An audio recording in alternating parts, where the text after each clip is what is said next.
इस बीच एक और बड़ी खबर आपको बता दें, बिहार के विश्वविद्यालयों में एंटी रैगिंग सेल को प्रभावी किया जाएगा। बड़ी खबर इस समय की आपको बता रहे हैं, राज्यपाल ने इससे संबंधित निर्देश दिया है।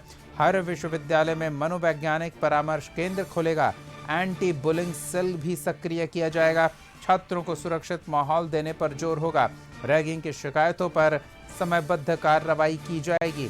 ब्यूरो चीफ संजय हमारे साथ जुड़े हुए हैं। संजय, रैगिंग की शिकायतें आती थी, कार्रवाई का आश्वासन मिलता था, लेकिन अब लगता है कि एंटी रैगिंग सेल के गठन के बाद उचित कार्रवाई इस मसले को लेकर होगी। देखिए दीपक, कल ही एक खबर आई थी पटना यूनिवर्सिटी से कि वहां पर रैगिंग की घटना सामने आई और इस बीच आज कुलाधिपति ने एक बड़ी महत्वपूर्ण बैठक की है और एक बड़ा आदेश उनके लेवल पर निर्गत किया गया है। बिहार के सभी यूनिवर्सिटीज को लेकर ये जो है आदेश दिया गया है। अब एंटी रैगिंग और एंटी बुलिंग सेल को प्रभावी ढंग से संचालित करने को फोकस किया गया है।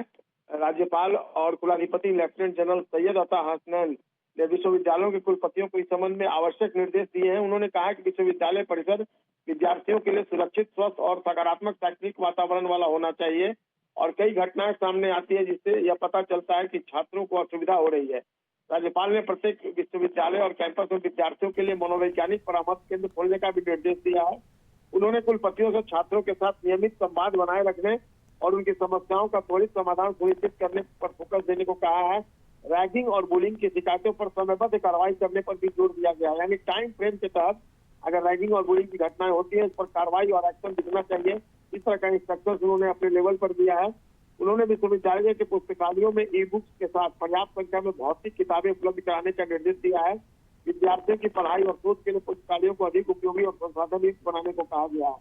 शिक्षकों और कर्मचारियों के वेतन और पेंशन का समय पर भुगतान और विद्यार्थियों के निर्धारित समय पर डिग्री उपलब्ध कराने की भी प्राथमिकता तय करने का उन्होंने निर्देश दिया है। शैक्षणिक सत्र नियमित रखने पर उन्होंने खास तौर पर ध्यान देने को कहा है। बिहार लोक सेवा भवन में जयप्रकाश विश्वविद्यालय छपरा की शैक्षणिक और प्रशासनिक गतिविधियों की समीक्षा बैठक के दौरान तमाम तरह के इंस्ट्रक्शन गवर्नर की तरफ से दिए गए हैं। प्लेसमेंट, विद्या प्रबंधन, डिजिटल व्यवस्था, ई गवर्नेंस और समर्थ पोर्टल के बेहतर इस्तेमाल पर चर्चा की गई।